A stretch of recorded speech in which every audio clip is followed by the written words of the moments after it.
These are African rhythms, passed down to us through ancient spirits. Feel the spirit, a unifying force. Come on, move with the spirit. Stand up, clap your hands. From WSNC 90.5 FM, a broadcasting service of an NPR affiliate of Winston-Salem State University, welcome to Africa World Now Project. I'm your host and producer, James Pope. Today, a blues note for Sterling Brown. Dr. Josh Myers meditates on the legacy and impact of Sterling A. Brown. Africa World Now Project is next.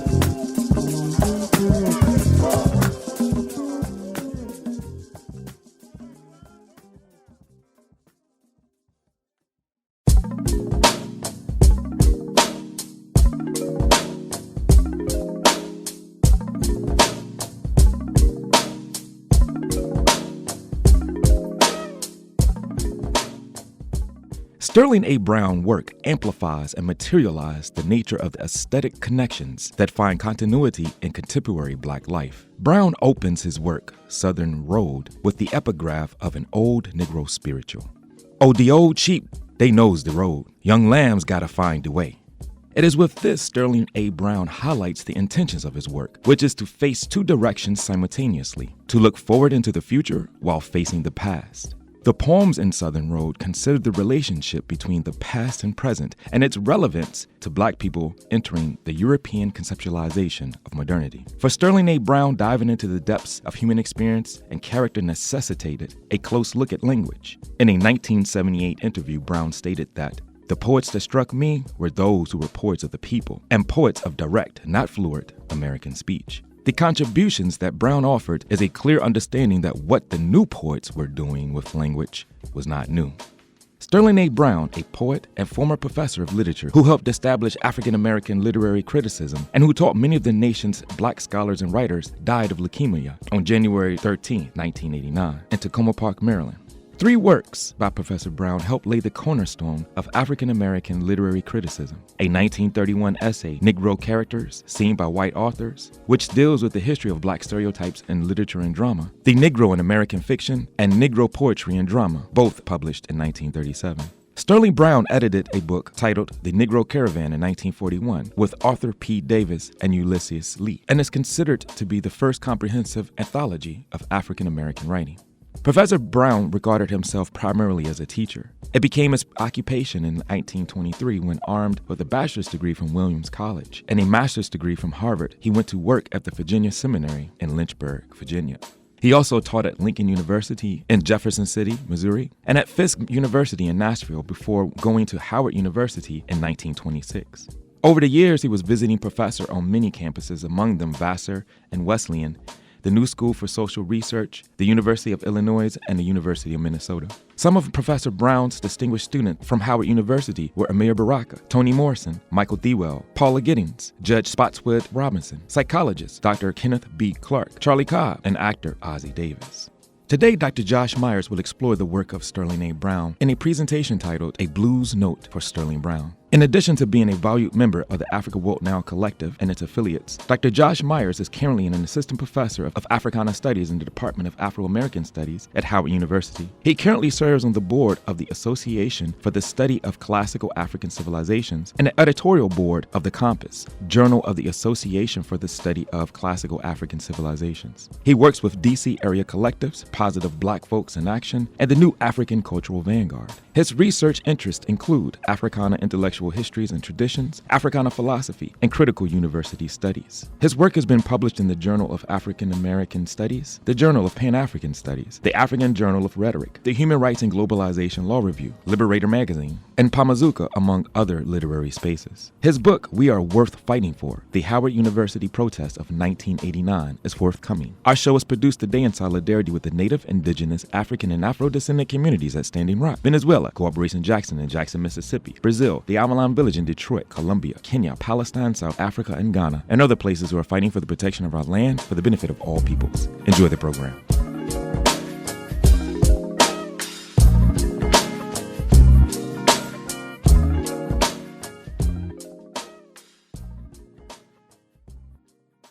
Okay. Also want to shout out the Africana Studies Department, the Black Students Union. Yes. Everybody doesn't make it to 50 years. Everybody didn't make it to 50 years. And talk about the history of the discipline of Africana Studies. And so this is important. It's an important moment to celebrate, to mark in that respect. So I hope you do stop and think and celebrate that occasion, what it means to do Africana Studies here at Williams. I have a lot of work to do today with this talk, so I'm going to go ahead and get started. This is the classic Sterling Brown photo, probably shot by Addison Scurlock. Definitely one of the Scurlock, either Scurlock or one of his sons, the legendary photographers who had a studio on U Street in Washington, D.C. This would have been around the time he came back to Howard to teach around 1929. And so I wanted to put that photo up here and a few other photos that we will look at to really go along with this talk. But I began this talk in a way that I think would honor Sterling Brown, and that is through poetry. And so without further ado, I am from the dry long soul, striking, new Negro on campus, George Padmore, Maud White side of things. The William Leo Hansberry side of things. I was created by the thinkers and drinkers, no tea for the weary, Negro section curated by Dorothy Porter tradition. I sit with Robin Gregory and Mary Lovelace, and we sit at the feet of CLR and Doxy with Damas and Walters, the Institute of the Arts and Humanities, the Toward a Black University Conference. We learned what it was from Traylor and Harrell. I am the child of the Nonviolent Action Group, Ujamaa, and Black Neoforce. Teray is not just a totem, someone stuck in the 60s and honored only after his death. We learned from the people who dreamed a better world, so this is the legacy we stand upon. Sterling Brown University, the Mecca. A different project, not a copy of anything existing. Not excellence, but a reimagined thing altogether. I guess only those who feel it do know after all. It's from a poem that I wrote immediately in the aftermath of Kamala Harris's announcement to run for president, in a moment where people were trying to clarify what it meant to be part of Howard. And so this is my Howard. This is my genealogy.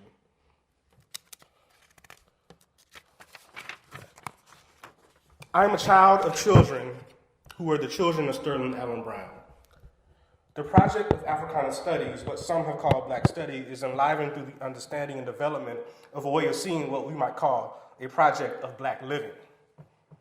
Brown bequeathed to us a way of thinking through what it is that made that project such a dangerous yet necessary undertaking.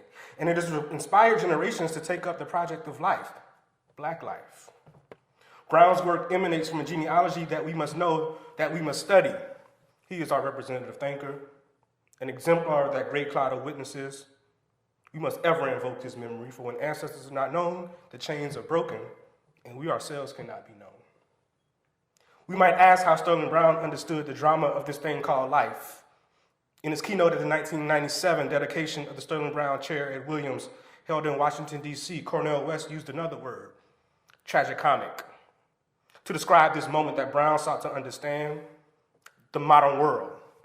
This modernity that folk associated with Brown's Howard University have sought to either enter, or for the more imaginative of them, transform. It was Brown who saw this world through the lens of the people who were discarded by that modernity, whose humanity was not required, only their bodies. But we know that we were more than our bodies, that we could see the world, that we had a lens that demonstrated that African people were not only human, but as Cedric Robinson asked us to consider, that we were humans of a specific sort, that we were, as one of Brown's late students, Amir Baraka once described, blues people. The blues is spirit, the blues is soul, the blues is ancient Black stories retold. The blues is spirit, the blues is soul, and the blues is a remembering ancestors, young and old. Sterling Brown generated a theory of life from black people themselves, but he was not simply a participant observer, or as he was once incorrectly called, quote, a culturally removed ethnographic investigator. This is not mere social science. There was something else at work. To fully comprehend what grounded Brown's vision of these blues people, we have to go deeper than an academic theory. There was something in the spirit. The blues is spirit. An appropriate place to start is his parents.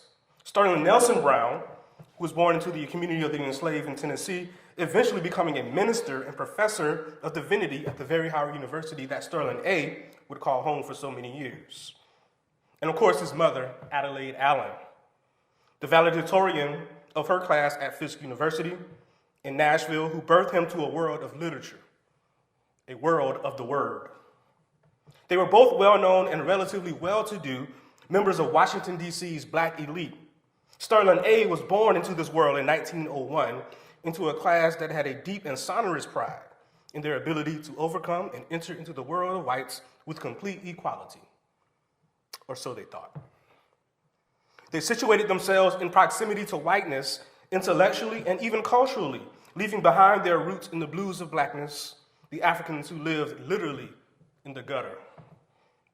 They sent their children to the Paul Laurence Dunbar High School, who, after discarding the radical educational philosophy of its legendary principal, Anna Julia Cooper, became the closest thing that the black elite had to a finishing school. Thanks to Jim Crow and its illogic, the teachers at that institution actually had PhDs, but were not invited to teach at the nation's colleges and universities because they were black. So their blackness helped produce that coterie of intellectuals who would go on to extend the political project of black middle classness, as well as those who would break that contract. Brown was the recipient of a scholarship from Williams College, a prestigious honor that was reserved every year for a top student at Dunbar.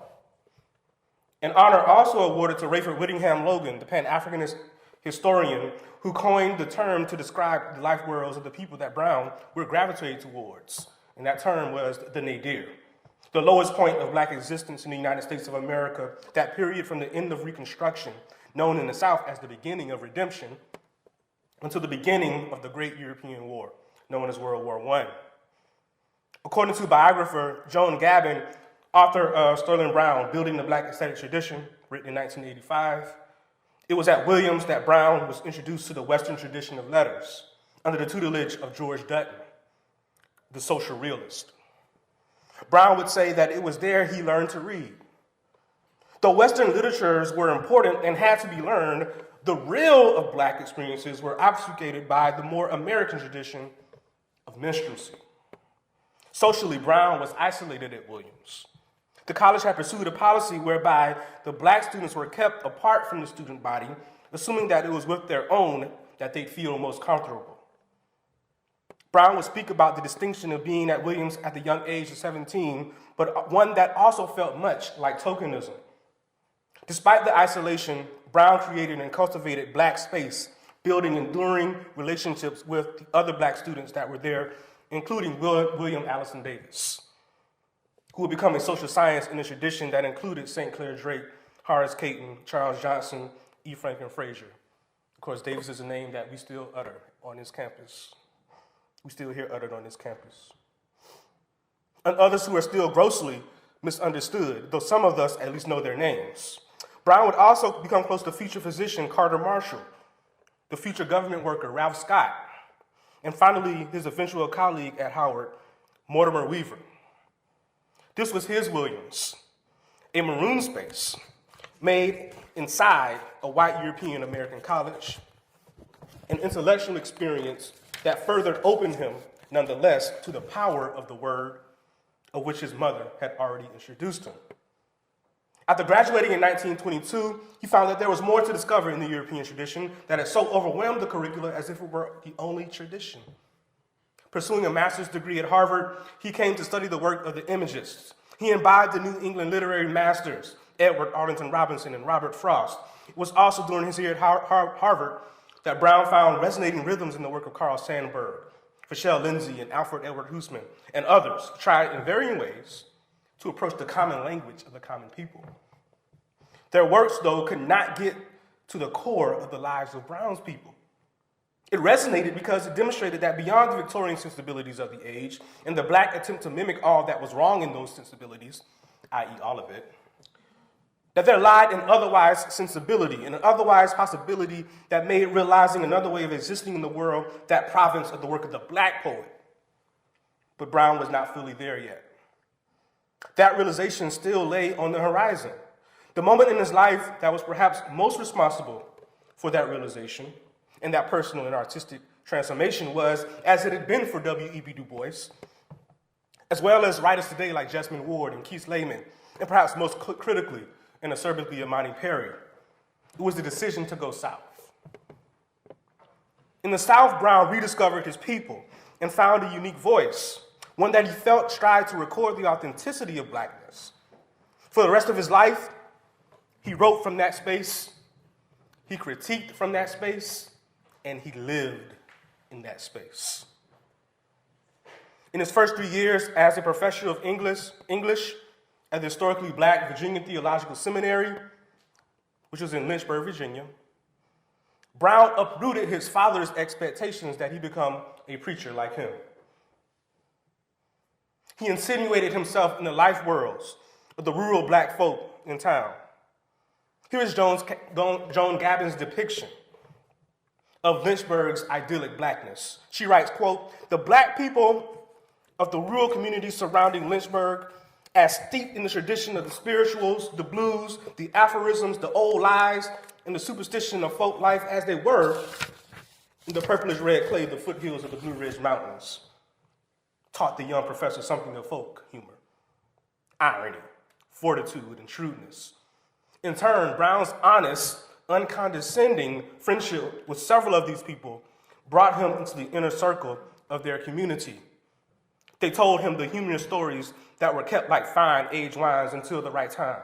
With equal ease, they boasted about their first-generation seminary students and lambasted the village scoundrels. They took special pleasure in introducing the young professor to white lightning and life everlasting, indigenous products of the region," end quote. It was not romantic. It was beautifully and painfully real. It was not utopian. It was the locus of an imaginative but generative way of being in the world. It was, in other words, the blues. And this was the life of the blues. In Lynchburg, Virginia, he met Black folk, the real folk of folk traditions of folklore, like Miss Bibby, the toughest nails Black woman who held her tongue for nobody. She was a source of a Black truth, that though we struggle, we still find in our hearts the ability to speak of an unspeakable joy, or even as we try to deal with the harsh reality of the world of this world of hurt. And there was Big Boy, the vagrant, the wandering wanderer, the guitarist who brought his plaintive melodies into Brown's classrooms, his chords a mirror to a Black world, his singing voice a reminder of that otherwise possibility. They both would become more than simply his muse. They were his understanding of Blackness, his understanding of the blues. They were he and he was they. To riff on the London-bred singer Michael Kiwanuka's song, they were all together, Black people in a white world, but creating Black worlds all the while. But as they might also recognize, that other world wasn't going to last always. It was this moment in his life that he met Daisy Turnbull. And this is an old picture of her, just as she was getting ready to make her transition. Turnbull was a product of a group of self-made Black folk. I know that word, that concept of self-made is coming back into the ether, but in many ways, these were self-made Black folk who come out of slavery and within less than a generation were landowners. She inherited their stories of life as her enslaved grandparents remembered them. And though of light complexion, she vowed to retain that legacy when others of similar stature might have traduced it for life as a white person. You can see how light-skinned she was. Daisy married Sterling in 1927, and the two set off for a long life together, a life she enriched through her encouragement that Brown share his discovery to the world beyond the rural South. a life she also enriched by reeling him in when it seemed he was ready to unravel. They would soon move. The Browns left Virginia only to meet further evidence of the thing that they had discovered about their people, about themselves. They found it in Jefferson City, Missouri, after Brown took a job at historically black Lincoln University. While away from his duties, Brown sat in the city's hotel listening to the stories of Slim and a brother who went by the name Revelations. In Nashville, after taking a job at his mother's and the family friend W.E.B. Du Bois's alma mater, Fisk University, he learned from Gilly, who had his own barbershop and was a purveyor of a form that Brown would come to adopt as his own, the lie, what we know as the tall tale. In learning the rudiments of how to lie, Brown was introduced to another black way of addressing the world, addressing reality with unreality, so that we pass through reality to realize another reality. This is black thought. And Brown, as an elder, came to be known, like Gilly, as a great liar. What better way to live in a country founded on lies? It was black folks who were under no illusions. So they created better ones. And in those lies, they had also commentaries about what it might be like if nobody no longer had to lie. This is black study. These biographical details become critical, for they illuminate the ultimate meaning of his work, the ultimate desire that underpinned Brown's literary career. Black people's lives deserve to be elevated to the perch of the artistic, not so people could gawk, stand in awe, or appropriate it, but because it's at its core, art is about representing humanity to itself so that we can find ways to realize life, to really see. For peoples of African descent, life is a cycle. And through a conspiracy of denial of the saliency of our lives, the circle had been broken. And we needed ways of repairing that which had been disrupted. From his engagements with the folk at his previous teaching stops, Sterling Brown learned what it was to speak and live with and for black people writ large. This was the era of the Harlem Renaissance, of which Brown was a minor participant and perhaps a major critic. Though it was in this context where you see his first poems that are published in the National Urban League's journal, Opportunity. This is also the era of Marcus Garvey's Universal Negro Improvement Association. This is the era of W.E.B. Du Bois's Pan-African Congress. In the year that he returned to Washington, D.C., it would become a time in which black people experienced, the extension of their nightmare. In 1929, as what appeared to many as the collapse of capitalism, Brown took the job at the place from which his most enduring work would be launched, Howard University. The blues is a feeling. The blues is a scene. The blues is a black tradition always repeating. The blues is a feeling, the blues is a scene, and the blues is the kind of living our own world we be in.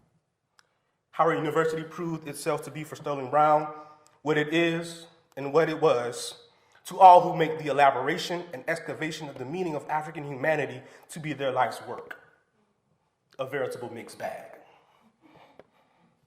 A useful rendering of what I mean, my office is located in the iconic Founders Library, which sits atop one of the highest points in Washington, D.C., giving credence to the idea of Howard as occupying the hilltop. At the very top floor of that building is a bank of rooms known in Brown's time as faculty studies. While we house the Africana Studies program there now, in Brown's days, in order to get away to escape the demands of the faculty from a strict administration and from other nuisances, he and others would climb all 3 flights, which are really 5 flights. I think Rocky may have visited that office before, she can tell you, to reach this highest floor. And so that's the floor, 1, 2, 3, that's top, right before you get to the clock tower. That's where they went to escape everybody else who was demanding nonsense from them. That's where they went to think. And so it's an honor for me to be in those offices.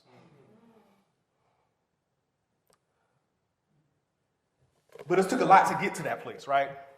There's a lot of people you have to pass to get up there.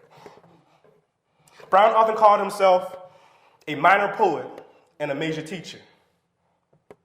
Though he was indeed a master teacher, more of which later, it is clear that his reduction of himself as a minor poet was a bit modest. His crowning achievement, if you will, was his 1932 collection, Southern Road.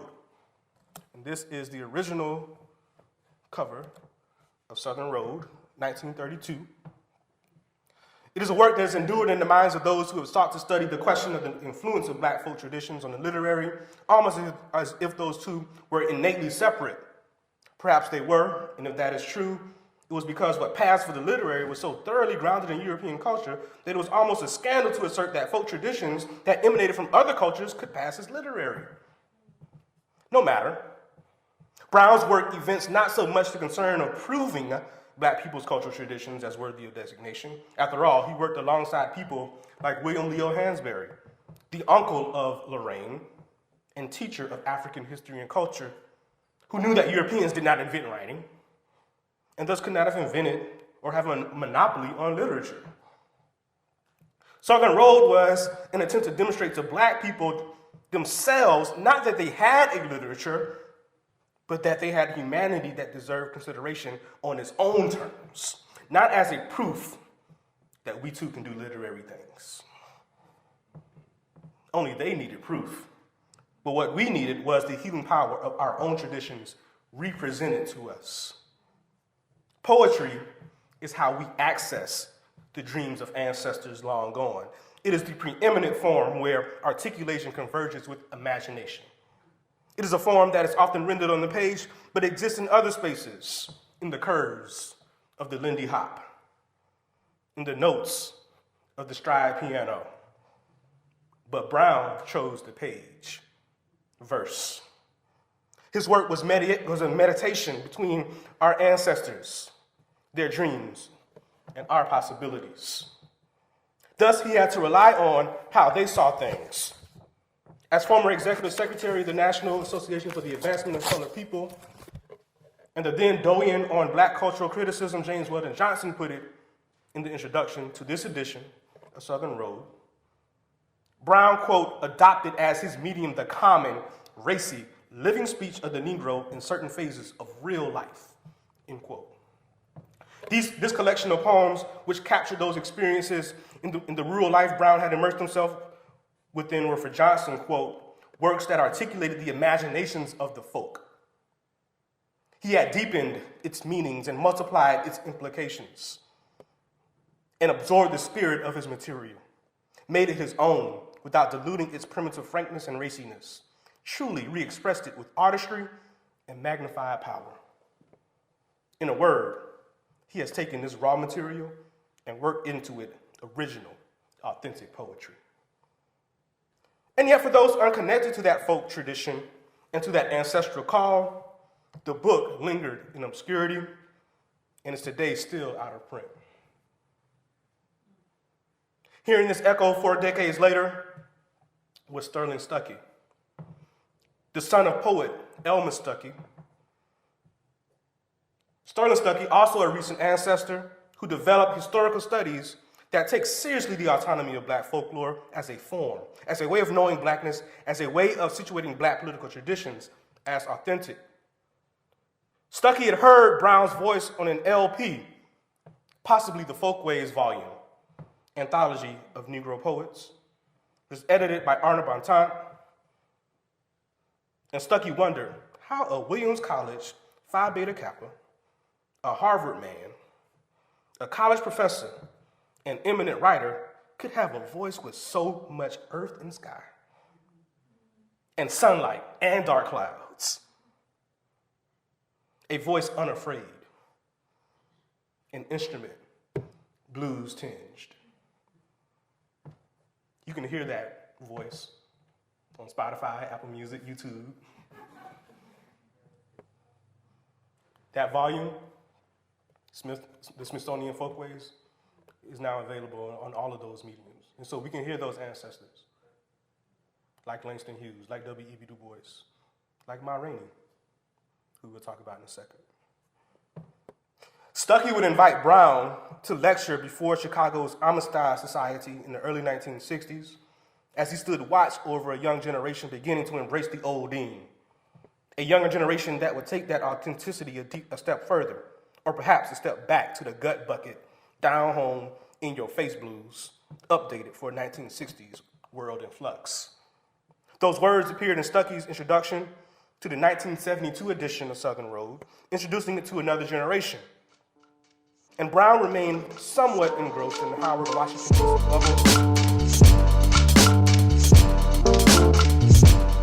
We are currently listening to Dr. Josh Myers explore the Black aesthetic tradition of Sterling A. Brown. Moving through the complexities of the work and legacy of Sterling A. Brown, Dr. Josh Myers maps the tradition within which Sterling A. Brown was born and informed. For Sterling A. Brown, diving into the depths of human experience and character necessitated a close look at language. In an interview, he once stated, "The poets that struck me were those who were poets of the people, and poets of direct, not florid, American speech." Brown understood that what the new poets were doing with language was not new at all. We are listening to Dr. Josh Myers explore the work of Sterling A. Brown in a presentation titled "A Blues Note for Sterling Brown" that he gave at Williams College earlier this year.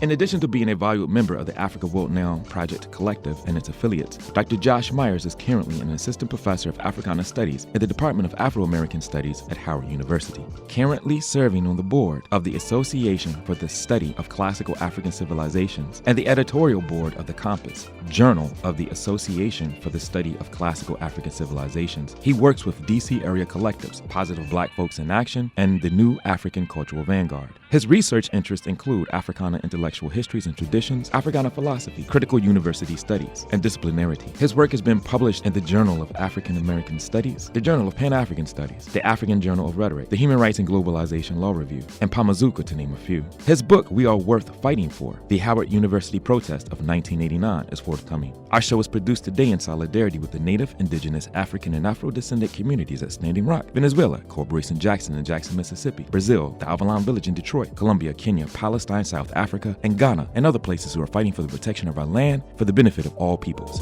Continue to enjoy the program.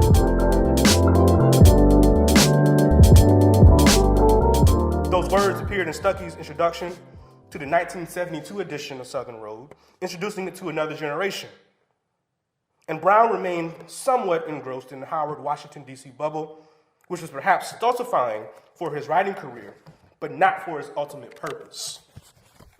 Southern Road bequeathed to us poems like When the Saints Go Marching Home, which demonstrated Brown's mastery of the blues form with lines like, "Oh, when the saints go marching home, when the Saints go up marching home," a literal blue note. The extra letters is a worrying, flattening, filled with the realization added to the lines to produce an effect, a feeling words fail to describe. A feeling that does something to add to and for us, a feeling that evokes and creates life anew. And in the ethics and the theology of the blues, that same poem is where we affirm that despite the troubles, like the Great Flood of 1927, which so consistently envelops the poems in this collection, despite the troubles, we had, as the gospel singer Helen Baylor put it, a praying grandmother. Brown writes, "Mammy, with deep religion defeating the grief, life piles so closely about her, I so glad trouble don't last always." And her dogged belief that some fine day, she'd go a-marching when the saints go marching home.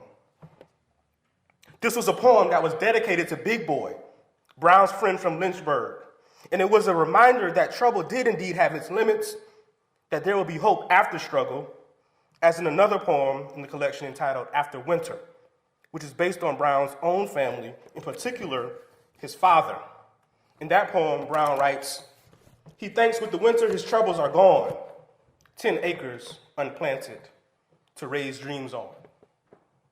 The lean months are done with, the fat to come, his hopes, winter wanderings, hasten home. Butter beans for Clara, sugar corn for Grace, and for the little fella, running space." There's, of course, space for laughter and joy, and in the case of Brown, for lies. In the Slim Greer series, based on his conversations with Slim in Jefferson City, Brown writes narrative poems that contain fabulous accounts of Black life, including tales of Slim passing for white until he played the piano. Or Slim applying for a job until he realized that he'd actually have to work. And then Slim visiting hell, only to realize it was run by a white police officer from the South. And so he had to get out of Dodge. Humor was one way to cope with the reality of black life at the dawn of the Great Depression. The blues were another. We read lament in poems like When the Saints Go Marching Home, and in Children of the Mississippi, where Brown writes, winter a-coming, leaner than ever. What have we done to you? Makes you look like you do. How have we done harm you? Black-hearted river. These folk know fear, now as a bosom crony. Children, stepchildren of the Mississippi. Like the ancient Africans in the Nile Valley who knew that water was the source of life, that if the river did not flood, that they would starve, so they called on the God of the river to restore balance to their lives. Those Africans along the banks of the Mississippi created a blues, which were in many ways invocations to a God that was both of this world and beyond it, a God that was present in everything, whose name had to be uttered and spoken, or played on the guitar. Brown wrote about those invocations, and then he invoked those higher powers in his own words, like Memphis Blues, which after narrating the possible destruction of the city during the flood ends with, Memphis go by flood or flame, nigga won't worry, all the same. Memphis go, Memphis come back, ain't no skin on the niggas back. All these cities, ashes, rust, the wind sang spirituals through their dust. And in a completely different register, the climax of the poem Sister Lou, about a woman who had just passed from this world, Brown writes, Jesus was find your bed for you. Won't no servant ever bother with your room. Jesus will lead you to a room with windows, opening on cherry trees and plum trees, blooming everlasting. And that will be yours for keeps. Then take your time, honey, take your breast time. This is an antinomianism that is not a rejection of struggle, but a rejection of this world as the only possible world. The blues then are not sad, as the saxophonist Branford Marsalis once told the documentarian Ken Burns. Misery, writes Robin D.G. Kelly, does not define the blues, contrary to popular belief, end quote. Kelly quotes the surrealist Paul Garand, who argued that though through its fidelity, quote, fidelity to fantasy and desire, the blues generates an irreducible and, so to speak, habit-forming demand for freedom and what Arthur Rimbaud called true life, end quote. And just as they were social realists, the blues were also surreal. The power of the blues has been well documented, captured in the words and works of theorists like Amiri Baraka and Samuel Floyd and Angela Davis, James Cone, Clyde Woods, and even Albert Murray. In various ways, they posit that there's a something in the message of black life that is best articulated through this form, this way of being and feeling. In Willie's Testament, on the debut album of the Mississippi blues guitarist Willie King, he puts it this way. It's a feeling from the blues that gave me a great hope, great inspiration. It's a feeling that you can feel when you feel it. Every once in a while, you get that feeling of a new day. You can just see it. An old brother told me, you got to participate in the blues, sing the blues, dance the blues, play the blues on any instrument you want to play. And this will keep the blues off of you. Now, if you don't want to participate in the blues, then the blues is going to be on you. You start hollering the blues, you feel them blues just getting in the wind. End quote. No poem in Southern Road captures this duality, this generative, otherwise possibility, than Ma Rainey, the best known of Brown's poems. He writes, Ma Rainey sang your song, now you's back where you belong. Get weight inside us, keep us strong. Oh, Ma Rainey, Lil and Low, sang us about the hard luck round our door. Sang us about the lonesome road we must go. Then it continues. She sang backwater blues one day. It rained for days and the skies was dark at night. Trouble taking place in the lowlands at night. Thundered and lightning and the storm began to roll. Thousands of people ain't got no place to go. Then I went and stood upon some high old lonesome hill. and looked down on the place where I used to live, and the folks, they naturally bowed their heads and cried. Bowed their heavy heads, shut their dry mouths up tight, and cried. And Mom left the stage and followed some of the folks outside. There wasn't much more, the fellows say. She just gets hold of us that way. What is it to be held? Is it to merely be bound? Or is being held by my rainy akin to care? Like the holding of a baby of a child or a significant other. This double signification is not clarified in the poem, but the fact that we are held by Ma Rainey remains significant. That we are held by Sterling Brown is critical, for it requires us to be still. As the psalmist writes, to be still and know that I am God. To be still and imagine a life beyond mere survival. The blues is spirit. The blues is soul. The blues is ancient black stories retold. The blues is spirit, the blues is soul, and the blues is remembering ancestors young and old. The blues is a feeling. The blues is a singing. The blues is a black tradition, always repeating. The blues is a feeling. The blues is a singing. And the blues is a kind of living, our own world we be in. Sterling Brown was indeed a major teacher. For decades, he was the elder statesman of the Howard University Department of English, always there introducing students to the world of literature, a world in which he creatively sought to intervene by reminding them of the effervescence of blackness. The student movement to emerge at Howard University in the 1960s became Brown's entree into the world of black power.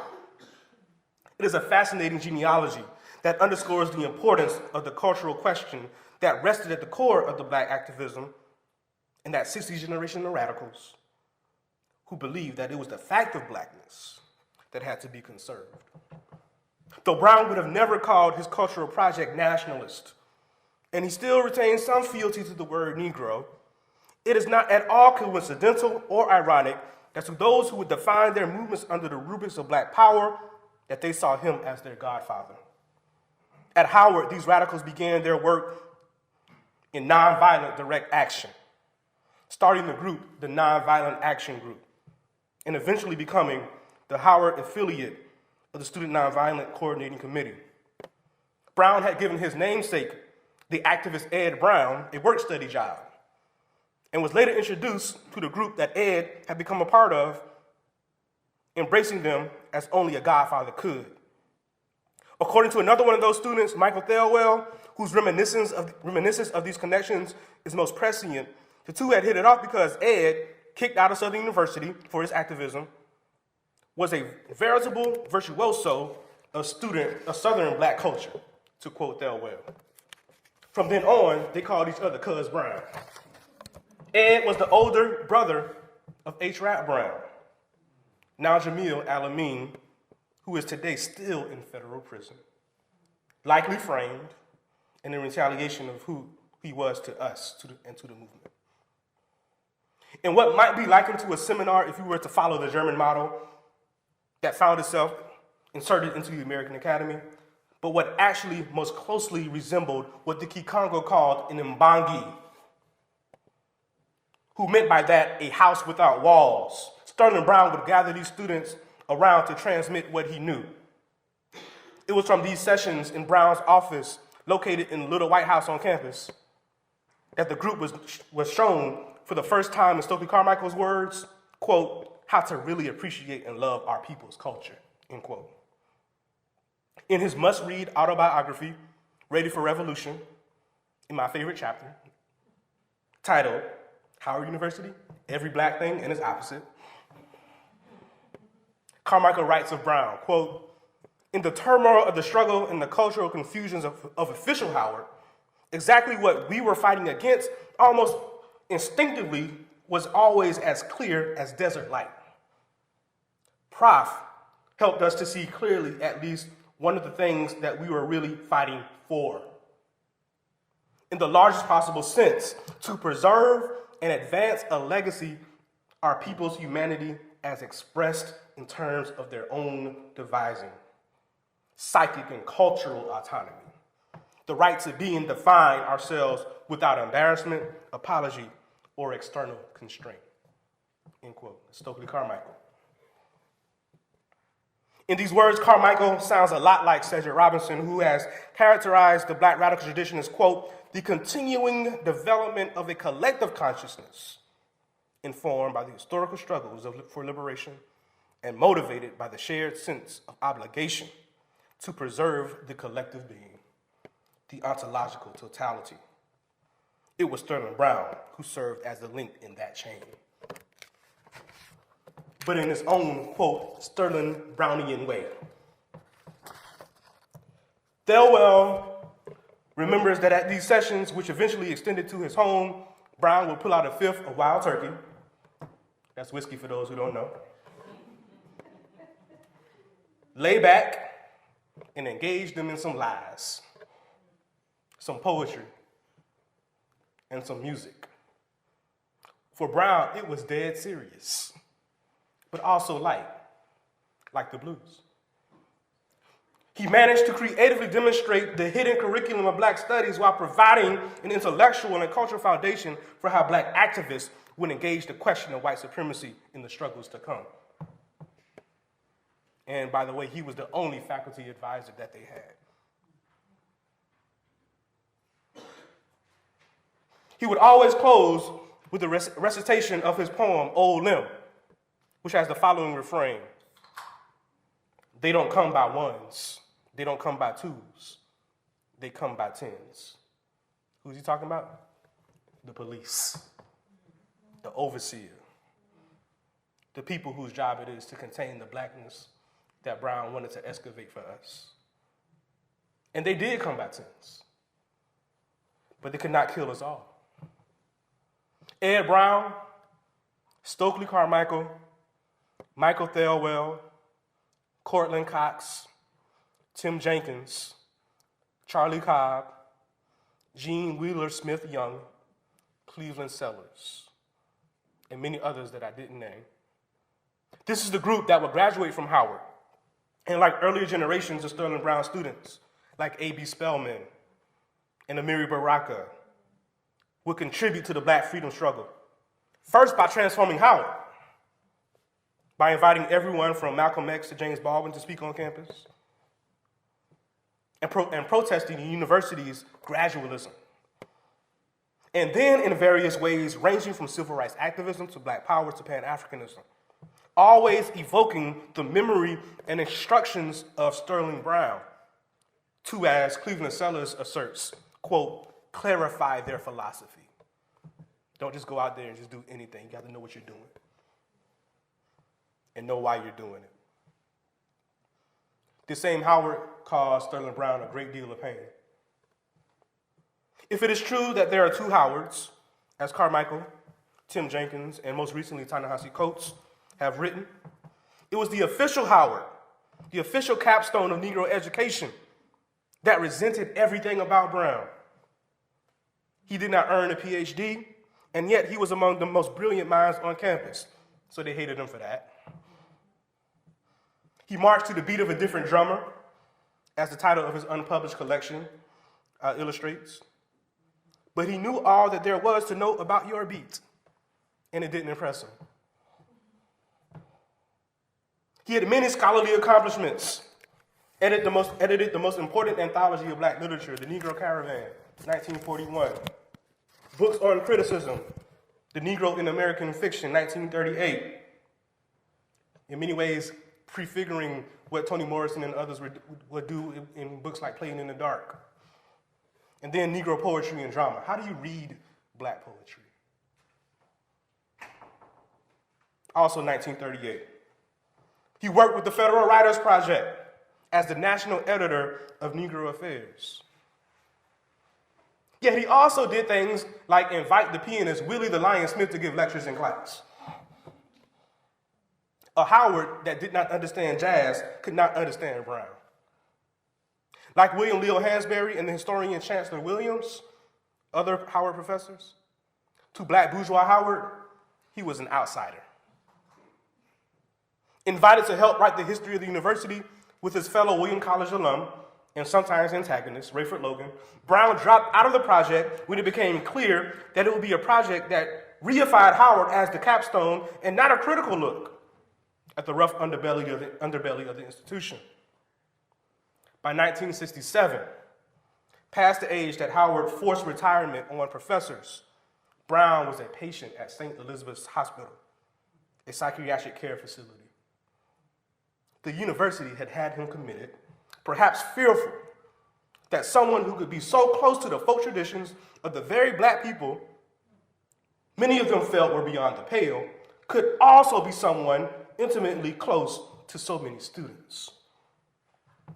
Nathan Hare, another professor in that tradition, who had also been fired, returned to visit him at the hospital, but Brown refused to see anyone associated with Howard.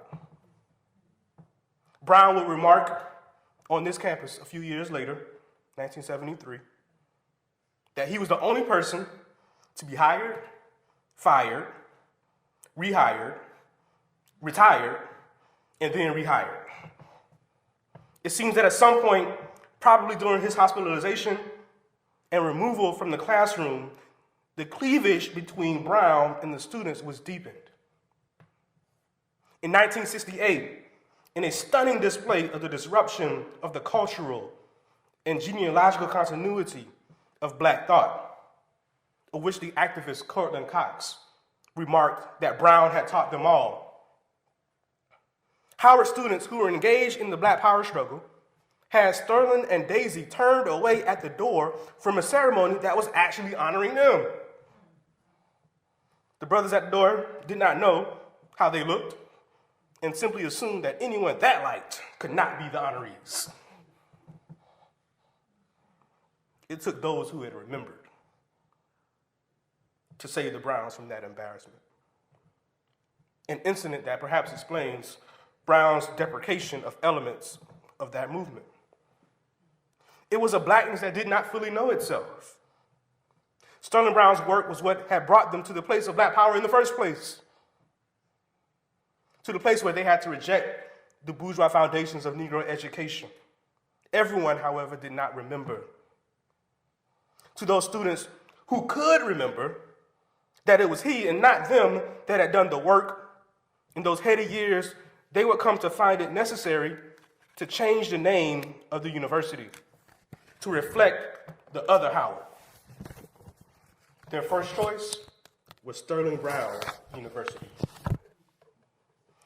Though this initiative was officially defeated, that element of Howard is today known as the Mecca. This is Sterling Brown's complicated Howard legacy. And then there's his DC legacy. By the 1970s, all cultural workers, artists of every medium, made their pilgrimage to 1222 Kearny Street. I think I have a picture. If not, I'll keep going. Okay. All right, there it is. That's the picture, and you see in the front the historical marker that activists made sure was placed there to preserve that space. Everybody from Paula Giddens, Ernest Gaines, E. Ethelbert Miller, Joan Gabbin, Holly Garima, and others far too numerous to name. He became particularly close to the photographer Roy Lewis, the poet Michael Harper, and the historian Sterling Stuckey. Today, the home is a cultural landmark in DC, on DC's African American Heritage Trail. The Browns were known for throwing parties in this house. Daisy was the host par excellence, and for Brown, he would hold forth down in the basement, sharing his love of black music. He was known to curate the playlist, which of course was not as easy because he didn't have Apple Music and Spotify, so he has to literally arrange vinyl LPs. And peace be unto whoever disrupted the order that he had already curated. Among the artists that were important to Brown were his childhood friend, Edward Kennedy Ellington, otherwise known as the Duke. Testing his guest proficiency, Brown would always quiz them. How many people know everybody in the trumpet section on this record? This is what he did. In interesting ways, Ellington's arrangements provided space for improvisation, which Samuel Floyd likened to signifying. The childhood friends both found ways to liven their art with black folk culture and thus remake our understanding of music and of poetry. Along with Ellington, there was Louis Armstrong. So I'm just going to pause here and shout out whoever made that flyer for the event, that color scheme, black and blue. It made me think about Louis Armstrong and his rendering. Why do I feel so black and blue? Louis Armstrong, in whose horn the blues form extended to jazz. This creative improvised music transported the blue note, that extended flatted fifth, the so-called worry note that musicologists trace to West Africa, into a different and vibrant setting. By emphasizing through flattening, the note became the vehicle for imaginative transformation. It opened us up to the spirit. It is the chill that runs down the spine. If I could sing, I would demonstrate this. This intervention became the basis underpinning the music that would ultimately become the music of the revolution of black culture in the middle of the 20th century. The trumpeter and contemporary heir to Louis Armstrong, New Orleans-based Nicholas Payton, puts it this way, quote, he changed the feel. It's one thing to have your own feel, but it's an entirely different thing to change the conception of what a quarter note feels like. And we're still borrowing his quarter notes. The forward motion, the pulse, and the pulse of that, he changed feel forever, end quote. In each iteration of his existence, jazz worried this line. Just as Brown transformed our understanding of black reality by worrying the poetic line, by changing the feel, we gotta keep worrying, y'all. Which is to say, we gotta keep adding multiple and new inflections to the lines of black creative imagination so we can live in the feeling evoked by Ellington and Armstrong and Ma Rainey and Bessie Smith and Lead Belly and Aretha Franklin and Curtis Mayfield and on and on and on and on. Like jazz, Sterling Brown's poetic legacy was becoming somewhat cathedralized in American arts and letters. He was invited to give lectures all across the country. His unpublished poems were brought out in two collections. The Last Ride of Wild Bill by Detroit's Broadside Press in 1975. And the major publisher, Harper and Row, brought out his collected poems, which included his follow-up to Southern Road, No Hiding Place, a collection no publisher would touch in the 1930s. On his birthday, May 1st, 1979, the DC City Council declared Sterling Brown Day. It was a propitious moment. Daisy would leave him later that year, transitioning after a 52-year marriage, plunging Sterling into a period of despair. The context for this revival of interest in Brown is important. It is a DC scene, which had been flourishing since the late 1960s and had received a shot in the arm when Mayor Marion C. Barry appointed the Black Arts Movement stalwart Larry Neal as Commissioner of the Arts and Humanities in 1976. The groundbreaking visual artist Jeff Jonathan was at Howard at the same time, creating a vibrant setting that included poets, dancers, visual artists, who all saw it in Brown, a predecessor. He was, in fact, one of the few artists.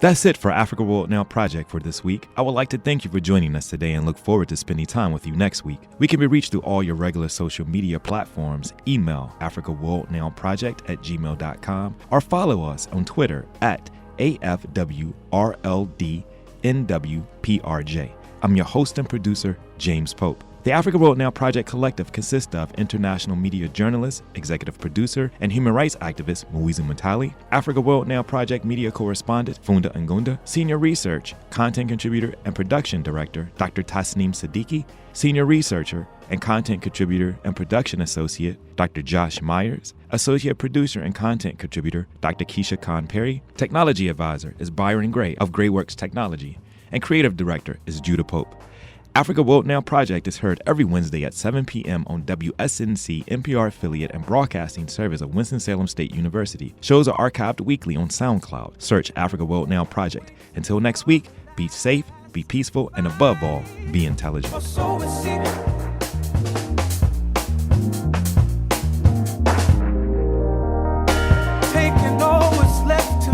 justify my fantasy.